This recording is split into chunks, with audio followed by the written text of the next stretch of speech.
Hi, everybody. I'm Anna Hagan. This is Next in Sales, a Next Level podcast. I'm so excited to introduce my guest for today. This is Alex Grace, the head of sales at Elaborate. Alex, I'm so excited that you're here today. How's your week been so far?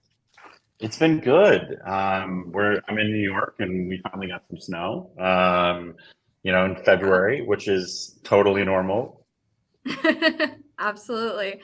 Well, I would love to just start out by giving the viewers a little bit of insight into who you are. So I would love if we could just start with you giving a little bit of background on yourself, and then we'll get the conversation rolling. Yeah, absolutely. It's always one of my biggest fears and favorite questions to try to sum up my life in a I won't ask paragraph. about a fun fact or anything, I promise. Yeah, right. Anyways, no, my background, so born and raised in Chicago, I've lived pretty much everywhere on the continent. Did some time in Mexico City, some time in Canada, some time in Texas, and now I'm in New York.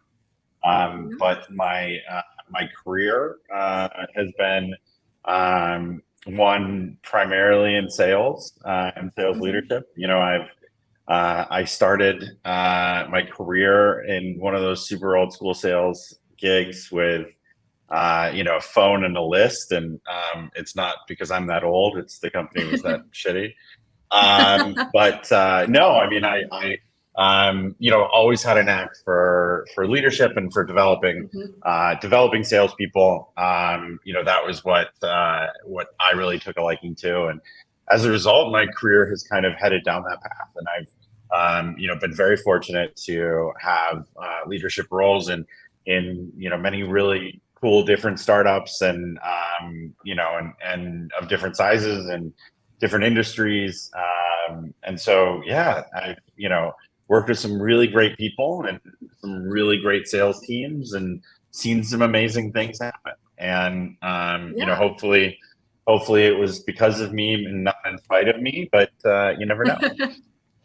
I love it. I was super excited to have you on. I think that the mission that you guys have at Elaborate especially is so cool, trying to combat that physician burnout by increasing communication between doctors and their patients through streamlined lab results, if I'm getting that correct.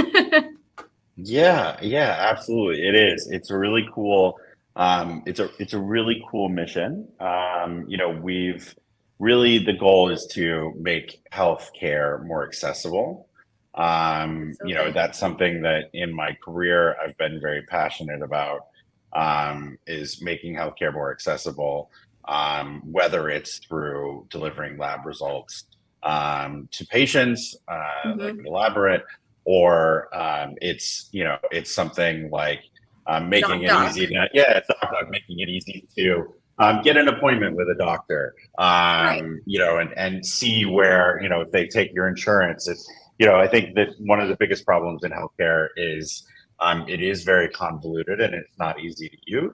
And so anything that, any technologies that can come around and help to make that journey easier and that experience better, are things that I really enjoy.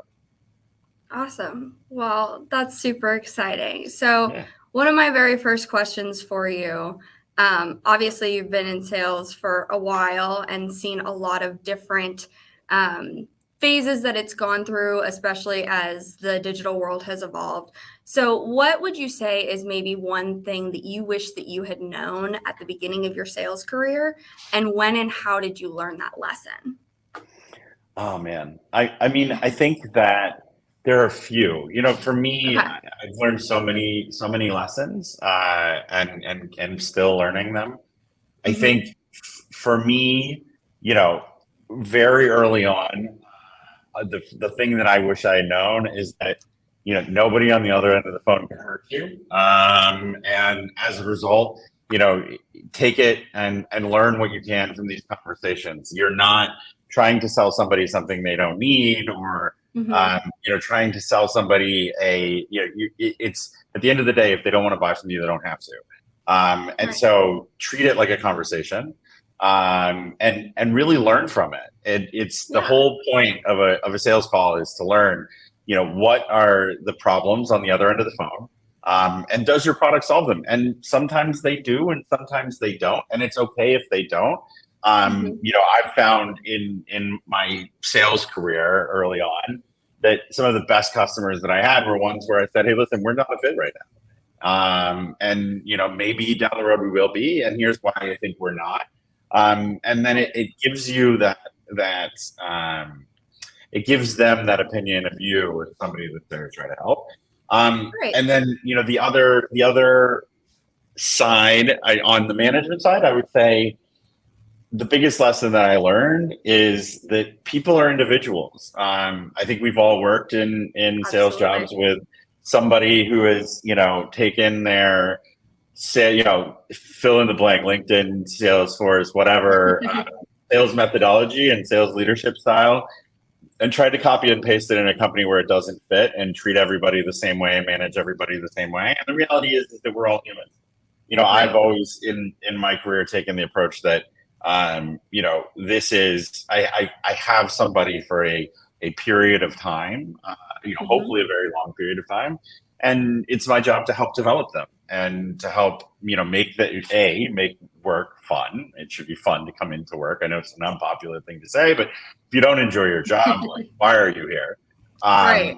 It should be fun, number one, and number two, I think it should be something that you're learning and you're growing and you feel like leadership and those around you are there to try to help you get better. Well, I think it's interesting because both examples that you're giving, both from the sales and management side, have very similar messaging in a broad perspective. Like, you're not trying to fit a square peg in a round hole, whether that be your management style or the customer that you're trying to sell to. And it's all about trust and building relationships, both on a management perspective and, again, when you're selling to those customers. Yeah, I couldn't agree more. I think, building trust is huge, and building relationships. I enjoy getting to know my teams and my team's teams and what motivates them and what they're looking to get out of a career and how they like to be managed and how they like to be coached and, what are the things that they'd like to work on. And, that is always empower and enable is what I've always said. Like, my job is to empower you to do your job, enable you to do it, and then get the hell out of the way. Right. I think, when I meet with hiring managers, one of my biggest things is I want to get to know you, and I want for you to set the expectation for what you're expecting from me. I'm going to give you the best that I've got, but I want to understand what is going to be the best way that I can help you help me to do the job as well as I can. I'm not a mind reader. I need to know, what are you looking for? Like, what, not just, okay, I want a really great salesperson, but it's like, okay, but what are the other things that person needs to be able to do? I've worked in different stage companies, and, I've had the conversations that's like, yes, we want to hire the best salesperson from in the industry. But is our company ready for that? Meaning, the best person and most established person that has a book of business at the end of the day probably hasn't prospected in a really long time, or is still, is used to having a large book of business that they're managing, and they get referrals off that book of business. And so bringing them into a new company with an unproven product, or vice versa, bringing somebody without managing a book of business into a position where they need to manage a book of business. There are tons of good salespeople that can be put in the wrong role, and tons of bad salespeople that can be put in the right role and be successful. And absolutely. So it's not just skill; it's also situation. It's where is the company, where is the product, where are they in that journey? It matters so much. I mean, like, what industry you're in, what the company size is, how big your team was before, what your sales process looks like. You can't just necessarily plug and play salespeople into different companies, because each product is going to be so versatile, and one person is going to sell a product a completely different way than another will, and it will work for one person and maybe not for another. And to kind of We've all tried. I was going to say, we've all tried to do that, and that's how you learn that it doesn't work. Right. And so, kind of going off of that, from a leadership perspective, what do you think are the biggest pain points that hiring managers are seeing today when it comes to hiring for their sales organizations? So many. I think, number one, given what's going on, I was just at a dinner the other night with a bunch of revenue leaders and some CEOs and other kind of leaders in startups. And we were talking about kind of the struggles that we're going through and the struggles that companies are going through right now. I think it's twofold. Number one, you've got a ton of people that are on the market and Yeah. not a lot of people that are hiring. And so as a result, you're automatically going to be getting so many applications for any posting that you put up, and you have to weed through. So it's not like before where you really, in order to get a decent average, maybe above average candidate, you could put out a posting on LinkedIn and they'd come through. But if you really wanted that excellent candidate, you needed to go out into the market and find people who probably had a job or we're not actively looking or Passive candidates. Exactly. Now you can get great candidates through a job posting. It's about weeding through them. Number one, and number two, I would say the struggle is there are a ton of people out in the market right now that are used to working in the reality of the market a year ago. Which is a different market. And that's not to say that they can't adjust, but like we all need to adjust. We're in a world where, I saw a stat that something like 22% of revenue teams were not going to hit their Q1 or Q4 numbers for last year. Like, I think there are a ton of headwinds right now in the market. And so you really need to make sure that you have people that are going to work and that can be malleable and will pivot and are creative enough to try to find that path forward. Because, sales was, I don't want to say easier, but, when the money's flowing, Right. When companies are more willing to take risks and they're not being as cautious with maybe how they're budgeting things out, it's going to be a little bit easier to make a sale. It is. And that's not to say, like, I can see the comments with blowing up about, like, he's saying sales is easy. It is not. Sales is very hard. No. And I think it was hard before. I think that it's just, it's a different reality, where you now, instead of being able to, I was telling somebody last night at this dinner that, it's a world now where we used to be able to sell on promised value. I promise you that this is the value that our product's going to provide. You can't sell on that anymore. You need to show value before they buy. So you need to come into the conversation with value. And that value is typically, here is exactly how, based on your business, my product will help you, whether it's revenue savings, time savings, etc. If you're selling something that has a soft benefit, so time savings, better workflow, better results than others, but not monetary, you have an uphill battle to prove that. And so you need to sell and you need to provide value at every step and you need to reinforce that. And you're also probably going to have to involve more people. There are more people that are going to be involved in the buying decision. Right. So the world has changed a little bit. There's different challenges than there were a year ago. Sales is still going to be tough. It's just a different kind of tough than it was a year ago. Agreed. So please don't hate me. I'm not saying sales is easy. It is definitely not.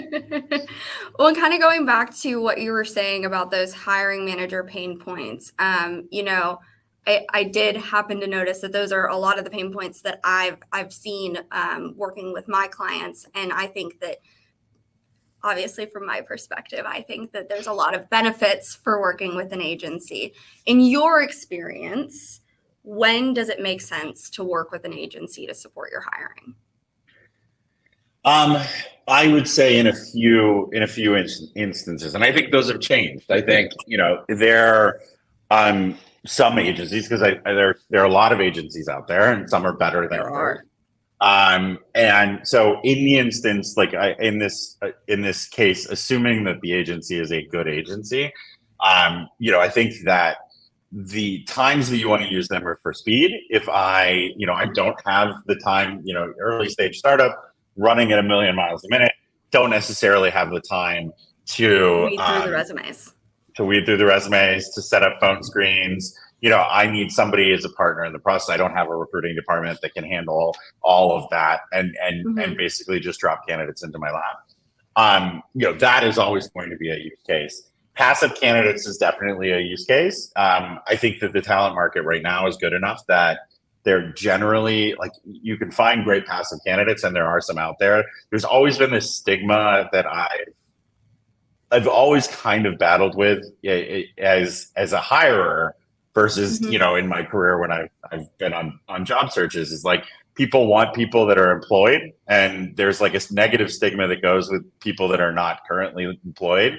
I hope that that's going away. I really fight that bias when I'm looking to hire people, because I don't really care if you've been unemployed. Like, at the end of the day, it happens to all of us. And so I think for me, generally, I think passive candidates is going to be a big reason to use, a search firm.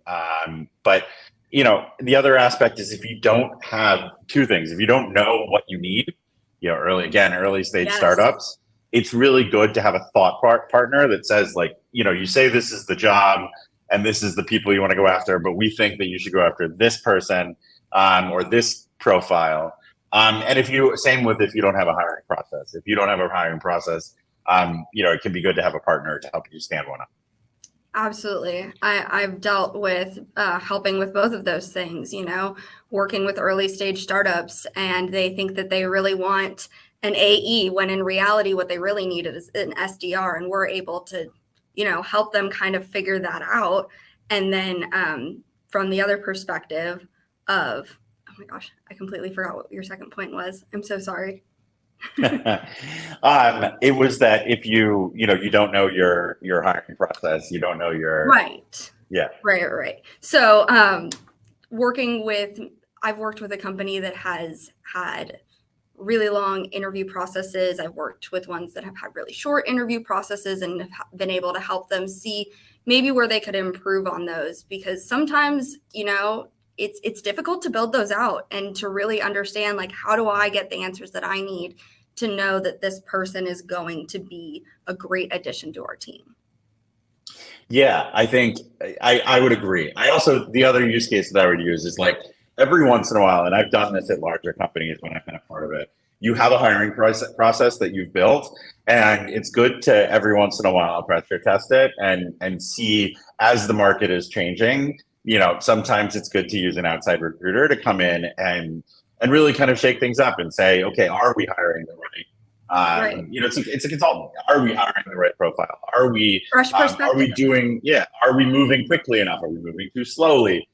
What is the market saying? Because we only hear, when you have your own internal recruiting team, you only hear what they're saying, and sometimes it can be a bit of an echo chamber. Yeah. Well, kind of moving on from hiring, one of the questions that I really wanted to ask you is, what is your favorite Hail Mary sales technique for when you feel you might lose a deal? I mean, honesty. It doesn't always work, and so caveat, this may only work for me, but honesty and humor. I've used the hey, listen, it's the end of the month. We're $150,000 short of our quota for the month. Right. What will it take to get you in this month? And I feel like if you've built a good relationship with the person, they'll respect you, because anything else you say, that is what it translates to. And so, I've tried it. It's worked. The humor aspect works too. I can say that as a sales leader, I get thousands upon thousands of emails from SDRs and AEs asking me to meet or to buy something, right, or to, the next coolest thing. And the ones that generally get my attention are definitely the funny ones. I'm a sarcastic person at heart, so I do appreciate a little humor. Generally, the darker the better. And so those are funny. And so, humor, levity, those are, there is no magic bullet. Here's the thing that I learned as a salesperson that I try to teach my teams is if they're going to say no, they're going to say no matter what. Like, it's not like somebody who, who needed your product was like, I'm going to say no, but thank God you phrased it this certain way. Now I'm going to say yes. A no is a no. And so you might as well, a quick no is better than a long yes. I'd rather you tell me no immediately and let me work on other people, and eventually you may come back. I've also used the pull it away. It's fear of the loss tactic. It's the blow up the deal. I've heard it called a million different things. But saying, hey, listen, it sounds like this isn't a priority on your end. Right. I appreciate that. I don't want to become a pest. So I'm going to move on. I'm going to assume that this is a no. And if it isn't, let me know. Otherwise, I've got other things. I had a rep early in my career. I won't say the company or the rep, but the situation, he would sell with such high urgency. And to be fair, as a business, we were moving very quickly. We had a lot of customers. We had a wait for our onboarding, and he would tell these people, listen, if you want to sign up, we truly are full. It was one of those great moments where you're like, we actually are full of the people that we can onboard. What a great feeling for you guys. But then, it was amazing. But then he would follow up with that person every single day.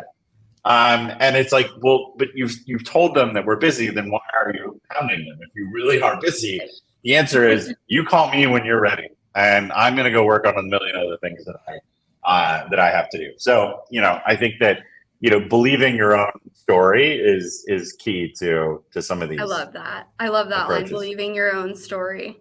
Because because what you say has to match your actions. Otherwise, who's going to trust you? Exactly. Awesome. So one of the things that I really wanted to ask you about, I've talked to a ton of people in sales as a recruiter, and far and away, one of the biggest things that everyone says is the most difficult part about sales is the amount of rejection you face. What is your advice to those who might be struggling to push through that? They can't hurt you, I think is the short answer. It's business. It's not personal. They aren't saying no to you as a person. They're saying no to the product and the business. And it's, generally for these salespeople, it's not your product and it's not your business. So they're saying no because it's not a fit. And so you can't let it, you have to have that resilience and that ability to, I remember early on in my sales career. So, I have this opinion now, and I, know there are great opportunities to learn. I am a big proponent of if somebody says no to you, like why? Where did we not line up? What could we have done better? Are there things that I can improve the product as a startup revenue leader? Can we improve the product? Is it a positioning thing? So I want to learn from those no's, and you learn more from the no's than you do from the yeses. However, early on in my career, I remember that first day, my first job as a salesperson, picking up the phone, getting told no, and then not wanting to pick up the phone again. We all go through it, especially some of the more, poignant no's that you get through your careers. We were at this very early company with the phone in the list. Our lists were coming from Hoover's, which is like Zoom info, but with dead people. And so you would call, because Hoover's only updated their database like once every 6 years. And so you would call and you'd be like, hey, is, John Smith, the CFO of X company? And they'd be like, oh, he passed away last year. And then you had to battle through that to be like, oh, I'm so sorry, my condolences, but like, who replaced him? It